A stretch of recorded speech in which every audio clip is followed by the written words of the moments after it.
마일스톤 H. 안녕하세요. 마일스톤 H입니다. 지금 현재 시각은 2021년 12월 6일 오후 9시 5분입니다. 오늘은 시황 분석을 하지 않고 지난주 주말에 말씀드렸던 대비를 하자는 영상에 나왔던 실물 자산에 대한 내용을 좀 얘기하려고 합니다. 그런 의미로 오늘 말씀드릴 것은 금과 은, 그리고 금과 은의 가격을 나눈 금은비, 이 세 가지로 좀 말씀을 드리려고 하고요. 첫 번째 나와 있는 것은 금인데요. 아무래도 실물 자산은 여전히 구매를 꺼려 하시는 분들이 더 많은 것 같아요. 당연한 얘기고요. 저 역시도 공부를 좀 하기 전에는 실물 자산을 사는 것에 어떠한 확신도 없었습니다. 그리고 실물 자산을 사야 될 이유도 몰랐고요. 하지만 이런저런 공부들을 하면서 몇 가지 확신을 좀 가지게 되었고요. 그래서 실물 자산을 전체 자산의 5에서 10% 내외로 구매를 하여 구비 중에 있습니다. 일단은 먼저 보셔야 될 것은 구매를 할 때 정말 이걸 샀을 때 손해가 될지 안 될지, 그리고 실물 자산을 할 경우에는 굉장히 장기간 보유해야 될 것이기 때문에 내가 사는 시점이 언제인지가 굉장히 중요할 것입니다. 일단은 아셔야 될 상황이 몇 가지 있는데 큰 내용부터 말씀드리자면 1970년대, 80년대 이맘때겠네요. 7, 80년 전후, 이 시점 전후로 전과 후에 사건이 좀 많았기 때문에 보는 기준이 좀 바뀔 수 있다. 즉 금이 올라갈지 은이 올라갈지 이런 것들을 보는 지표가 좀 달라질 수 있다라는 걸 먼저 아셔야 될 것 같고요.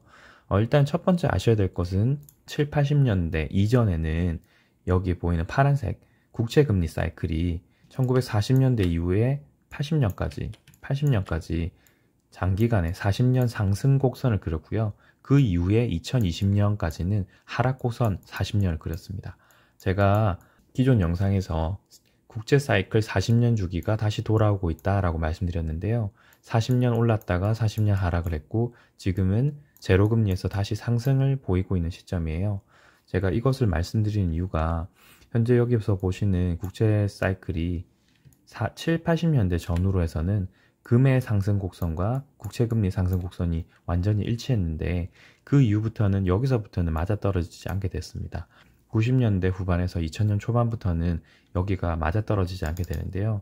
이게 또 맞아떨어지게 되는 자료들이 또 있습니다. 까만색으로 표시된 것은 국제유가인데요. 국제유가가 2000년대 이후부터는 금의 상승과 일치하게 되는 모습을 보여주고 있죠. 이게 다 이유가 있습니다. 이렇게 된 배경은 7, 80년대 전후로 해서 미국이 금 태환제를 포기하고 그리고 페트로달러로 넘어가면서 이런 현상이 저는 일어났다고 생각해요. 누구도 이것에 대해서 정확하게 설명해 주는 사람은 없기 때문에 이건 저만의 이론이고 제가 일단은 봤을 때 발견한 내용들입니다. 그래서 일단은 제가 보는 관점에서는 유가가 아직까지 오파가 나오지 않았고 상승을 더 할 수 있다고 말씀드렸기 때문에 여기에 있는 금값도 지속적으로 좀 더 상승할 수 있을 것이다 라고 보고 있습니다. 그러면 금이 올라간다는 내용을 알았는데요. 금과 은은 어떤 관계에 있을까요? 금 시장이 은 시장에 비해서 훨씬 크기 때문에 금의 변동률에 비해서 은의 변동률이 훨씬 큽니다.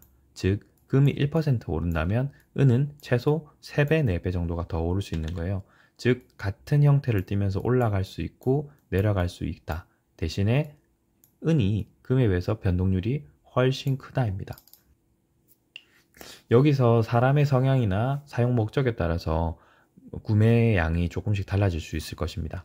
금 같은 경우는 구매 금액이 훨씬 크죠. 그리고 변동률이 적기 때문에 나는 안전하게 하고 싶다. 그리고 큰 돈을 오랫동안 가지고 있어도 문제가 없을 것 같다 라고 하실 때는 금을 선택하시면 될 것 같고요.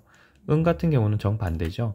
금액이 작기 때문에 적은 금액에 소액 투자를 하실 수 있을 것이고요. 동시에 변동률이 좀 많이 크기 때문에 금에 비해서 많이 크기 때문에 나는 공격적인 투자를 하고 싶다 라고 하신 분들은 은을 구매하시면 되겠습니다. 그리고 마지막으로 보실 내용이 금은비인데요. 역사적으로 금과 은 같은 경우는 약 15에서 19 정도의 비율을 가지고 있다고 해요. 그 말은 금 1온스에 은 15 또는 19온수가 역사적으로는 적정한 비율이었다라는 것입니다. 하지만 여기 보시는 것처럼 1970년대 1대 18이라는 금은비 이후에 2020년 3월에 코로나 사태가 터졌을 때 120까지 이렇게 큰 변동을 보이고 있어요. 어디도 15에서 19라는 비율은 보여주고 있지 않습니다. 현대사회 같은 경우는 고대사회가 아니기 때문에 그런 낮은 비율 15에서 19 정도의 금은비로 보일 것 같지는 않고요. 여기도 엘리어트 파동을 제가 이용을 했는데 5파 상승과 3파 하락, 현재 같은 경우는 5파 상승 이후에 하락 형태를 보여주고 있는데요. 하락이 5파, 그리고 여기서는 3파, 그리고 여기 또다시 5파가 내려올 것으로 예상이 되는 시점입니다. 즉 여기서 금은비가 올라간다는 말은 은이 과소평가를 받고 있고 상대적으로 금은 과대평가를 받고 있다는 소리고요.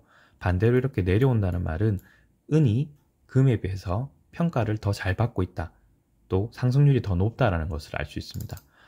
저 같은 경우는 은을 실물로 많이 좀 들고 있는 편인데요. 지금 구매했던 시점이나 가격들을 봤을 때는 이렇게 상승을 하더라도 저는 별로 걱정을 하지 않고 있어요. 어차피 장기적으로 보게 될 것이고 3파가 상승한 이후에 더 하락을 할 경우에는 은의 가치가 훨씬 더 크게 평가를 받을 것이기 때문에 저는 마음 편하게 들고 있습니다. 그리고 이게 엘리어트 파동을 이용해서 본다고 하면 2020년 3월에 120이라고 하는 역사적 고점을 찍었는데요.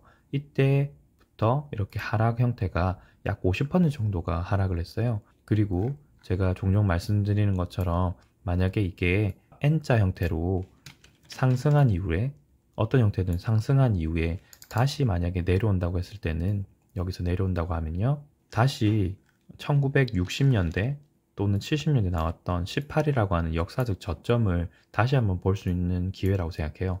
즉 그 말은 이렇게 은이 평가가 다시 받게 된다고 하면 은의 상승 변동폭이 훨씬 클 수 있다라는 것입니다. 그런 의미에서 은 차트를 다시 한번 보게 되면요, 제가 이렇게 분석을 해뒀고요. 현재 엘리어트 파동으로 분석을 할 경우에는 스토캐스틱이 과매도권 근처에 가고 있고, 혹은 여기서 더 떨어져서 다시 올라갈 수도 있을 것이고요. 또는 여기서 다시 상향 곡선을 그릴 수 있을 것입니다. RSI도 강력한 모습을 보이고 있어서 추가적인 하락보다는 여기서 좀 더 머물면서 다시 상승을 할 수 있는 모습을 보이고 있는 것 같아요. 파동 형태 같은 경우에도 상승한 이후에 충분한 조정을 거치고 현재 다시 올라가려고 하는 모습을 보이고 있어요. 그래서 저는 현재로서는 이런 지표들을 봤을 때는 만약에 실물을 구매하신다면 금보다는 은을 조금 더 구매하시는 게 나을 것 같다는 생각이 듭니다. 실물 금, 은 같은 경우는 장기간 동안 쓰지 않을 돈으로 묵혀놓는다 라는 생각으로 가지고 계셔야 되기 때문에 소액 투자하시는 것이 적당하다고 생각됩니다. 영상이 도움이 되셨다면 구독, 좋아요, 구독 알람 버튼 부탁드리겠습니다. 오늘 여기까지입니다. 감사합니다. 이상 마일스톤 H였습니다. 감사합니다.